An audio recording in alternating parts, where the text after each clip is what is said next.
Hepinize merhaba arkadaşlar. Yeni bir Diablo 4 videosuna hoş geldiniz.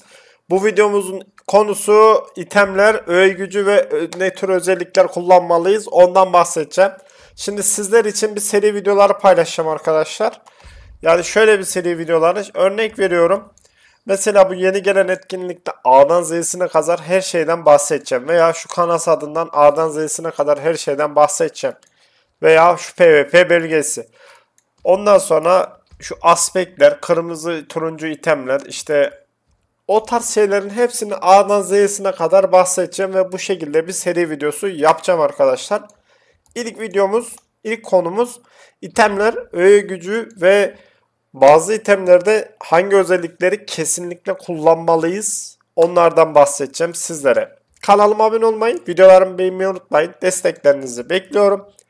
Diablo için hem bilgi hem build videolar için takip etmeyi unutmayın arkadaşlar. Bu arada bu barbar build'i gelecek. 100 level'e yapayım. Gelecek. Haberiniz olsun.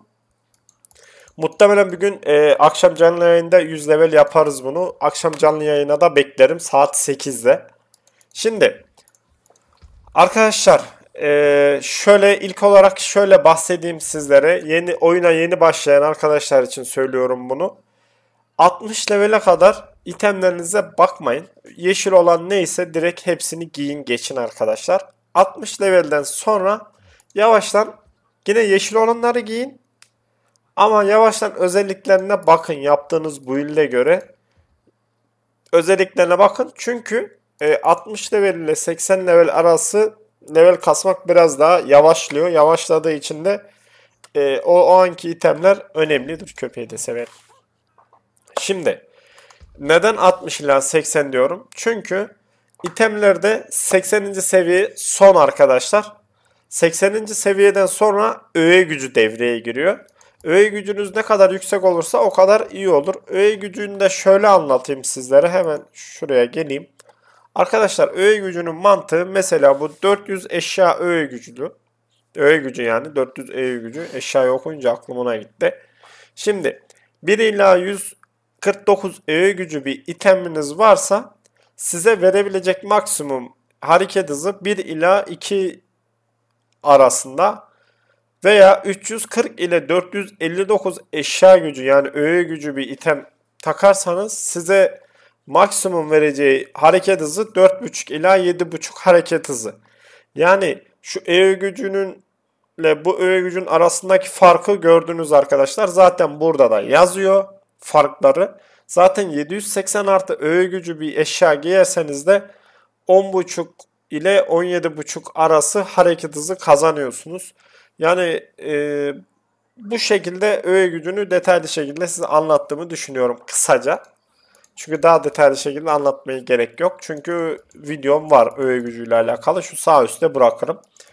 Şimdi sizlere öğe gücünden bahsettim. İtem seviyesi dediğim gibi son 80. seviye arkadaşlar. 80. seviye olduktan sonra kendiniz 80. seviye itemler düşmeye başlar levelinize göre. Ve ondan sonraki süreçte özelliklere bakmaya başlarsınız. Şimdi en önemli özelliklerden bahsedecek olursam arkadaşlar zırh, kolye ve pantolon ekstradan ayakkabı. Bu 4 item arkadaşlar. Bu 4 itemde özelliklerine dikkat edin. Neden dikkat edin? Hemen sizlere açıklıyorum. Şimdi bazı arkadaşlar, oyunu bilmeyen arkadaşlar için söylüyorum. Zırh da şöyle bir zırh giyiyor. Mesela ateş direnci, yıldırım direnci, zehir direnci. Böyle bir zırh kesinlikle giymeyin arkadaşlar. Neden? Çünkü zırhınıza toplam zırh, hasar azaltma, yakındaki düşmanlardan hasar azaltma ve uzaktaki düşmanlardan hasar azaltma diye özellikler gelebiliyor. Ve siz bu özellikleri zırh, pantolon ve kolyede kesinlikle kullanmalısınız. Neden böyle bir şey söylüyorum? Karakterinizin hayatta kalması için bu özellikleri kullanın arkadaşlar. Bak mesela benim şu zırhımda toplam zırh, hasar azaltma, yakındaki düşmanlardan hasar azaltma. 4'te 3 bir zırhtır bu. Hani zehir direnci yerine uzaktaki düşmanlardan hasar azaltma olsa mük bir zırh olacak. O yüzden pantolon, kolye ve zırh da bu özelliklere dikkat edin. Mesela bende şöyle bir pantolon var. Toplam zırh hasar azaltma, yaralıyken hasar azaltma, bir de yakındaki düşmanlara hasar azaltma getirirsem büyük bir pantolon olacak. O yüzden hani bu özellikleri kullanın. Pantolon, zırh ve kolyede. Ama yaptığınız build'e göre. Mesela benim yaptığım bu build'de ben Tibalt gerektiriyor. Ama ben bunu takmıyorum. Niye? Build'ime göre Tibalt daha uygun olduğu için bunu takıyorum. Ama sizin yaptığınız build'de Tibalt değil de normal pantolon takıyorsanız bu özellikleri kullanın arkadaşlar. Bunlara dikkat edin. Hani şimdi ekstradan bahsedeceğim bir şeylerden biri de şu: itemlerin özelliklerini değiştirme. Burada Ocalus'te geliyorsunuz arkadaşlar. Ocalus'te öğeyi büyüle diyor. Tamam mı? Oculus şurada Cat Bar'da. Zaten bu şu üçgen var ya, öyle bir şey Oculus. Burada öğeyi büyüleye geliyorsunuz. Mesela burada sizin işine yaramayan özellik ne var? Mesela benim şu. Bu özelliği büyüle dediğim zaman bana herhangi bir şurada olası ekleri görüntüle diye bir şey var. Buradaki özelliklerden biri buraya gelebilir. Bana ne lazım mesela burada? Yakın düşmanlardan hasar azaltma. Hangi özellik? Şu özellik. Yani bu özellik gelebilir. Gelinceye kadar da büyüle dersiniz. Ve sizden 77 gold ister. Ekstradan şu malzemeler ister. Bu malzemeler şu cehennem dalgasından düşer. Şu da itemleri kırdığınız zaman düşer. Tamam. Şimdi büyüle dedikten sonra hani çoğu kişi, oyuna yeni başlayanlar kişi, ben bu parayı nereye harcayacağım vesaire der. Arkadaşlar bu büyüle parası her büyüledikçe artıyor, yükseliyor. O yüzden para burada lazım oluyor. O yüzden paranızla dikkatli harcamaya çalışın. Şimdi ekstradan bu malzemeleri, item kırmayı da sizlere göstereyim. Yani çoğu bilmeyen kişiler vardır. Ben yine göstereyim sizlere. Mesela burada demirci var arkadaşlar. Demirciye geldiğiniz zaman şurada öğeleri kır diye bir şey var. Şunları favoriden çıkarayım. Heh. Mesela bunu kırdığınız zaman hurdaya dönüştür diyor. Bunu hurdaya dönüştürürseniz arkadaşlar bizde şu malzemeyi veriyor. Veyahut şunu dönüştüreyim. Bize böyle bir malzeme veriyor. Hani bu malzemeler şunlar arkadaşlar. Burada bu çiçeklermiş onlar. Şu malzemeler işte, bu malzemelerin hepsini item kırdıkça kazanıyoruz. Haberiniz olsun. Bunların hepsi şu uğursuz parça silahlarınızı geliştirmeye yarıyor. Şu örtülü kristal, sarmal, işte karmaşık marmaşık da itemlerinizi, zırhlarınızı yükseltmeye yarıyor arkadaşlar. Haberiniz olsun. Hani buradan da itemlerinizi kırabilirsiniz.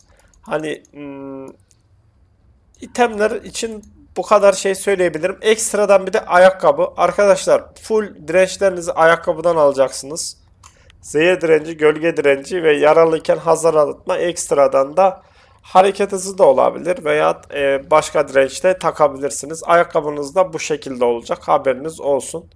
Bu saydığım 4 item: zırh, pantolon, ayakkabı ve kolye. Kolyede de hasar azaltma, toplam zırh, yakındaki düşmanlardan hasar azaltma, onları tercih edin. Onlar da gerçekten karakterinizin sağlamlığı konusunda gerçekten işinize yarar. Haberiniz olsun arkadaşlar. O yüzden bunlara dikkat edin. Diğer silah özellikleri, işte bu özellikleri, kask falan, eldivende falan, bunları artık yaptığınız build'e göre özelliklerini getirirsiniz. Ona göre dikkat edersiniz yaptığınız build'e göre. Hani anlatacaklarım şu anlık bu kadar. Ekstra anlatmadığım bir şey var mı? Hemen ona bakayım arkadaşlar.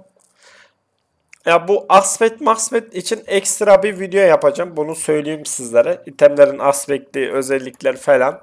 Onlar için ayrı bir video çekeceğim. Hani şu anki konumuz işte itemlerin öğe gücü, özellikler falan bahsettik. Ha bu arada örnek veriyorum. Şu özellikler konusunda bilmediğiniz bir şey var mı? Mesela şu şanslı vuruş. Eldivendeki şanslı vuruş ne işe yarıyor? Hani böyle özelliğini bilmediğiniz bir şey. Mesela hemen size anlatayım. Bak mesela şanslı vuruş özelliği var benim eldivenimde. Bu ne işe yarar? Daha iyi anlayabilmeniz için şu yüzükle gösteriyorum. Burada diyor ki şanslı vuruş diyor. Bir düşmana hasar verdiğinde %30 ihtimalle patlayıcı bir buz mırzağı oluşturur. Yani şuradaki sizin şanslı vuruş oranınız, tamam mı? Niye gösteremiyorum ben bunu? Ha, yok. Şuradaki sizin şanslı vuruş ihtimaliniz ne kadar yüksek olursa buradaki %30 oranla onu çarpıyor, tetikliyor ve daha çok buz mırzağı oluşturmanıza yarıyor arkadaşlar. Şanslı vuruş özelliği mesela budur. Hani bu tarz böyle anlamını bilmediğiniz özellikler falan varsa ya aşağıya yorumlara yazın ya da yorumlara deyin ki özellikler hakkında da bir video yaparsan sevinirim diye bir yorumda yapabilirsiniz. Ben sizlere hani o şekilde bir özellikler, itemindeki özelliklerin ne işe yaradığına dair kısaca bir video çıkarayım. Video çekeyim arkadaşlar. Tamam, hani ekstra anlatmadığım bir şey yok. Hani itemleri bu şekilde, öğe gücü de aynı şekilde bu şekilde. Hani özellik konusunda bu saydığım 4 itemin özelliklerine kesinlikle dikkat edin. En azından 60 ila 80 level arasında hayatta kalabilmeniz için gayet önemli bir durumdur bu. Haberiniz olsun. Peki şöyle bir şey daha söyleyeyim sizlere. Benim öğe gücüm mesela 840 ama alttaki özellikler benim 4'te 4 bir özelliğim var. Onu giyin arkadaşlar. Öğe gücü tamam önemli ama aşağıdaki özellikler de gerçekten daha önemli. Yani o yüzden ona dikkat edin. Öğe gücünüz biraz düşük olabilir ama aşağıdaki özellikleriniz müktür. Onu giyin. Hani onu da ulan bunun öğe gücü düşük ama özellikleri tam giymem ben bunu demeyin. Onu giyin arkadaşlar. Bu alttaki özellikler de gerçekten önemli yani. Tamam arkadaşlar, bu kadar hani ekstra anlatmadığım bir şey yok diye düşünüyorum. Sizlere itemler ve özelliklerinden bahsettim. Ekstra bir şey yok dediğim gibi. Hani videomuz bu kadardı. Daha bilgi videoları gelecek. Kanalıma abone olmayı, videolarımı beğenmeyi unutmayın. Desteklerinizi bekliyorum. Bu arada bu Barbar Build'i de gelecek arkadaşlar. Ve akşam yayına bekliyorum. 8'de yayında olurum. Buyurun gelin, orada barbarı kasacağız. Büyük bir barbar geliyor. Kendinize iyi bakın. Hoşça kalın.